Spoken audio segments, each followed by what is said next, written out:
பட்டுக்கோட்டையாருடைய பாட்டுக்கு என்ன சிறப்பு அப்படின்னா, மற்றவங்களுடைய பாட்டுக்கு இசை ரொம்ப ரொம்ப முக்கியமானது.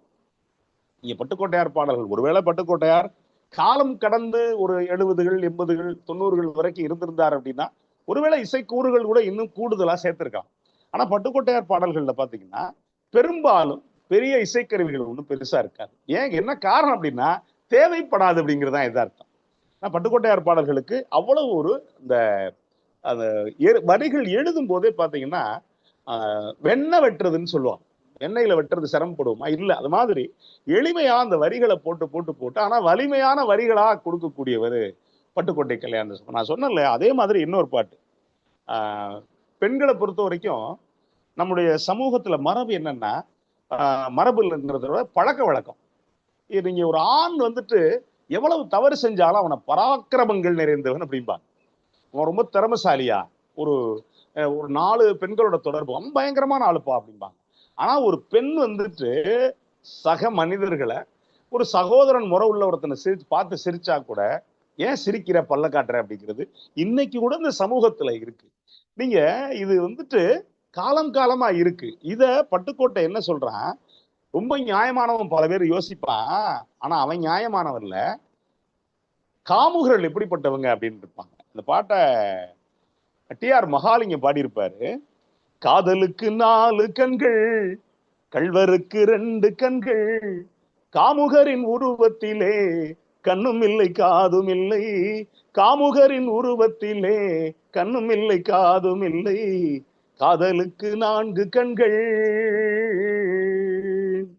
நீதியின் எதிரிகளாய் நிலை மாறி திரிபவர்கள் பாதையில் நடப்பதில்லை, பரமனையும் மதிப்பதில்லை, பாதகம் கொஞ்சம் இல்லை, பண்பும் இல்லை முறையும் இல்லை, பேதை பெண்கள் இதை பெரும்பாலும் உணர்வதில்லை, காதலுக்கு 4 கண்கள். நீங்க பெண்களை என்ன சொல்றாருன்னா, இன்னும் உங்களுடைய அறிவு கூர்மைப்படுறது எப்ப 1950களில் இன்னைக்கு இருக்கக்கூடிய தன்மை வேற. இன்னைக்கு எவ்வளவு வளர்ந்துட்டோம். ஆணுக்கு பெண்கள் நிகராக அவ்வளவு வேலைகள் பார்க்கக்கூடிய, ஆணுக்கு பெண் நிகராக இன்னும் வாழ்க்கையில சாதிக்கக்கூடிய இடத்துக்கு வந்திருக்காங்க. ஆனா அதே நேரத்துல அன்னைக்கு பட்டுக்கோட்டையார்கிட்ட ஒவ்வொரு சொல்லலையும் மாறுபட்ட சிந்தனைகள் நிறைய இருக்கும். நீங்க எனக்கு பிடிச்ச ஒரு பாட்டு இரும்புத்திரை திரைப்படம். இரும்புத்திரைன்னு சொல்லும் போதுதான் எனக்கு தெரியுது. இரும்புத்திரை அந்த படத்துக்கு முழுக்க முழுக்க அந்த படத்துக்கான வேலைகள் பார்க்கிறவர், அந்த படத்தை எடுத்தவர் யார் அப்படின்னா ஆனந்த விகடனுடைய முதலாளி எஸ்.எஸ். வாசன். அவரை அன்னைக்கு பிரம்மாண்டத்துக்கு பெயர் போனவர் ஆனந்த விகடன், வாசன், ஜெமினி பிக்சர்ஸ். அவர் அந்த படம் பண்றப்ப கொத்தமங்கலம் சுப்பு தான் கூட இருக்கார். யாரு பாட்டு அவரு கூட இருந்து எல்லாம் பண்றப்ப இவருக்கு ஒரு தகவல் வருது. பட்டுக்கோட்டை கல்யாண சுந்தரம் இந்த படத்துல பாட்டு எழுதணும் அப்படின்னு ஒரு தகவல் வருது. இப்போ வரதா பல பேர் என்ன செய்வாங்க அப்படின்னா, எல்லா பாட்டையும் நானே எழுதுறேன் அப்படிங்கிற இடத்துக்கு வந்துருவாங்க. குறைச்சு கிழிச்சு கொடுங்க, நானே எழுதுறேன் அப்படிம்பாங்க. ஆனா பட்டுக்கோட்டையார் என்ன சொல்றாரு அப்படின்னா, வர முடியாது அப்படின்னு மறுக்கிறார். ஏன் வர முடியாது அப்படின்னு மறுக்கிறார் அப்படின்னா, முக்கியமான காரணம், கொத்தமங்கலம் சுப்பு ரொம்ப சிறப்பாக இலக்கியவாதி, சிறப்பா பாடல் எழுதக்கூடியவர். கொத்தமங்கலம் சுப்பு யாரு அப்படின்னு சொன்னா உங்களுக்கு தெரியும் அப்படின்னா, தில்லானா மோகனம்பாள் திரைப்படத்துடைய கதாசிரியர். தில்லானா மோகனம்பாள் படத்துடைய சிறப்பு என்ன அப்படின்னா, அது மாதிரி இன்னொரு திரைப்படத்தை இனிமேல் நீங்க எடுக்க முடியாது. அந்த படத்துல நடிச்ச அந்த வைத்திய அப்படிங்கிற கதாபாத்திரத்தை ஆரம்ப காலகட்டத்துல அவர் விரும்பி நடிக்க இருந்ததா ஒரு தகவல். பின்னால கொத்தமங்கலம் சுப்பு அது சூழல்னால அவருக்கு பதில் நாகேஷ் பண்ணிட்டார் அப்படின்னு வச்சுங்களேன். கொத்தமங்கலம் சுப்பு ரொம்ப மேன்மையான ஒரு படைப்பாளி.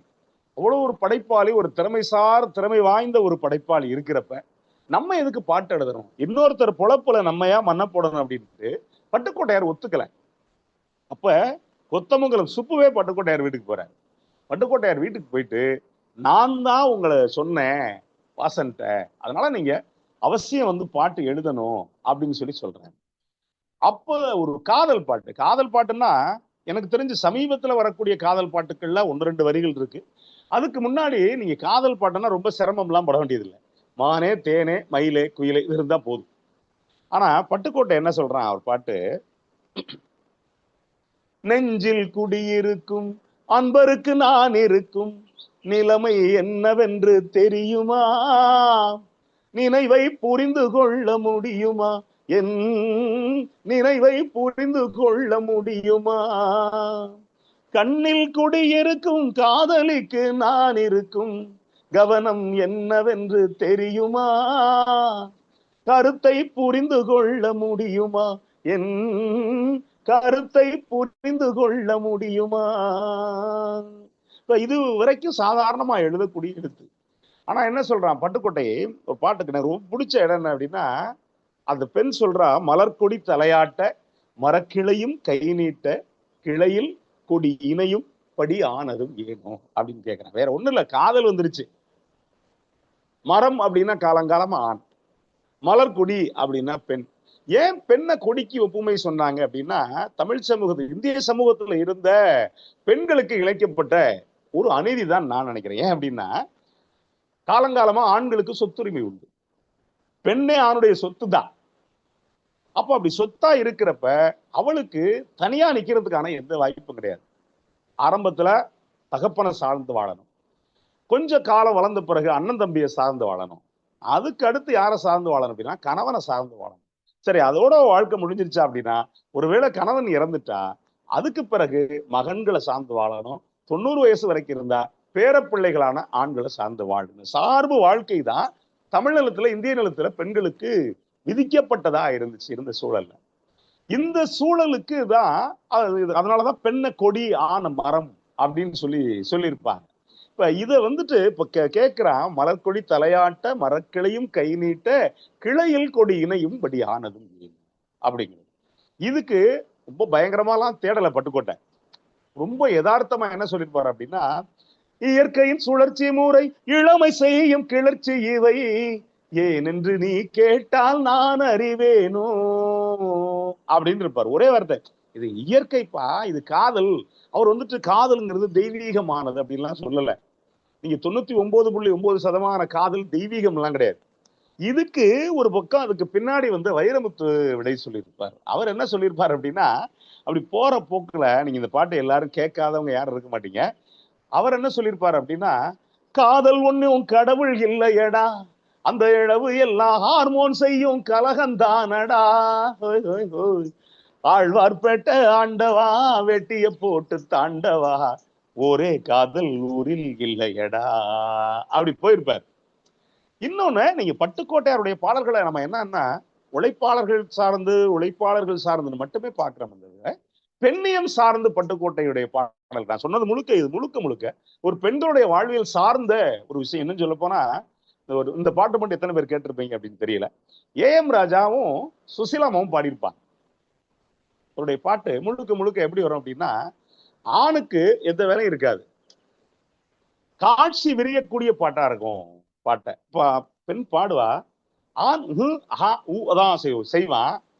ஆசையினாலே மனம் ஆஹா அவரு அஞ்சுது கெஞ்சுது தினம், ஓஹோ அன்பு மீறி போனதாலே அபிநயம் புரியுது முகம். அவரு ஆஹா ஓஹோ இதுதான். இவரு நாணம் கொண்டு ஓடும் கண்கள் தாளம் போடுதே, அதை காணும் தென்றல் காதில் வந்து கானம் பாடுதே. இந்த பாட்டை கேட்டுக்கிட்டே இருங்களேன், உங்களுக்கு அந்த பாட்டுடைய தன்மை ரொம்ப அழகா புரியும். இந்த அளவுக்கு காட்சிய அப்படியே விவரிச்சிருப்பாரு அப்படின்னு. இப்ப என்ன சொல்லுவார் அப்படின்னா, வேறில்லாத கொடிதனை. இப்ப என்னன்னா, 2 பேரும் காதலர்கள். இவன் அந்த சரசத்துல இருப்பான், ஒடியார இருப்பான். ஆம்பளையுடைய வேலையே என்னன்னா, கொஞ்சம் அசந்தா அத்துமீறிடுவான். இப்ப இவ சொல்றா, பாடிக்கிட்டு இருக்கும்போது ஏய் தொடாத அப்படின்னு சொல்லக்கூடாது, ஆனா சொல்லணும். இப்ப என்ன சொல்றா, வேர் இல்லாத கொடிதானே ஆஹா, வால் இல்லாத ஒரு அணில் ஓஹோ. வேர் இல்லாத கொடி அப்படிங்கிறது யாரு? இவ. வால் இல்லாத அணில் அப்படின்னா சேட்டை பிடிச்சவன் யாரு? அவன். ஆள் இல்லாத நேரம் பார்த்து ஆவி பிடிக்குது கையை. இப்ப என்ன சொல்லிட்டா, அவன் கையை பிடிச்சதுக்கு அத்துமீறல். ஏன்னா என்னுடைய அனுமதி இல்லாம நீ கையை பிடிக்க கூடாது அப்படின்னு அவன் சொல்றான். தாவி பிடிக்குது கையை அப்படின்னவன அவன் கொஞ்சம் நேர்மையான ஒரு ஆண்மகன். அடுத்து சொல்லிட்டான் சாரி அப்படின்றான். நீங்க ஒரு பாட்டுக்குள்ள ஒரு பெண்ணியம் சார்ந்து நேரடியா அடி அதெல்லாம் கிடையாது. ரொம்ப எளிமையா பெண்ணியம் குறித்து பெண்களுக்கு இருக்கக்கூடிய மனநிலை குறித்து, ஆணுக்கு பெண் சமம் அப்படிங்கிற அந்த எல்லையை ரொம்ப அழகா பல பாடல்கள்ல பட்டுக்கோட்டை சொல்லியிருப்பார். எனக்கு பிடிச்ச ஒரு பாட்டு என்ன அப்படின்னா, ஆரம்பமாவது பெண்ணுக்குள்ளே அவன் ஆடி அடங்குவது மண்ணுக்குள்ளே அப்படின்னு பாட்டு. இந்த பாட்டுக்குள்ள நம்ம என்ன நினைச்சுக்கிட்டு இருக்கோம் அப்படின்னா, காலம் முழுக்க தங்க புதுமை திரைப்படம், காலம் முழுக்க மனிதர்கள் என்ன நினைச்சுக்கிட்டு இருக்கு அப்படின்னா, கொலைனா மனிதர்களை கொல்றது, ஆட்டை கொல்றது கொலை கிடையாது, மாட்டை கொல்றது கொலை கிடையாது, கொலைன்னா மனிதர்களை கொல்றது அப்படின்னு நினைச்சுக்கிட்டு இருக்கோம். ஆனா அது இல்லைன்னு பட்டுக்கோட்டை ஒரு மிகப்பெரிய ஒரு பட்டியல் கொடுத்திருப்பார். இந்த பாட்டு இப்போ வரைக்கும் ஏறத்தாழ எனக்கு என்னன்னா, ஒரு 50 வயதுக்கு பிறகுதான் பல பேருக்கு பக்குவம் வரும். ஒரு சில பேருக்கு எப்பவுமே வராதுன்னு வச்சுங்களேன். காலம் முழுக்க ஒரு சில பேருக்கு பக்குவம் வராது. நீங்க சொன்னாலும் கேட்டுக்க மாட்டாங்க. ஆனா பக்குவம் அப்படிங்கிறது ஒரு சில பேருக்கு ஒரு 50 வயதுகளுக்கு பிறகு வரும். ஆனா ஒரு 29 வயதுக்குள்ள ஒரு மனிதனுக்குள்ள எவ்வளவு பக்குவமா அப்படின்னு நமக்கு திரும்ப திரும்ப கேள்வி கேட்டுக்கிறது மாதிரியான இந்த பாட்டு. ஆரம்பமாவது பெண்ணுக்குள்ளே, அவன் நாடி அடங்குவது மண்ணுக்குள்ளே, ஆராய்ந்து பார்மன கண்ணுக்குள்ளே, ஆத்திரம் கொள்ளாதே நெஞ்சுக்குள்ளே, மனிதன் ஆரம்பமாவது. இதுக்கு உள்ள என்னன்னா, தவறு செய்தா கணவன் திருந்துறான், திருந்தி வந்த பிறகு அவனுக்கு கண் பார்வை போயிடுச்சு. ஆனா இதே ஒரு சூழலுக்கு பின்னாடி ஒரு புலமைப்பித்தன் ஒரு பாட்டு கொடுத்துருக்கான். அதுவும் எனக்கு ரொம்ப பிடிச்ச பாட்டு. என்ன அப்படின்னா, திருந்தி வந்துடுறான், சின்ன வீடு திரைப்படம்.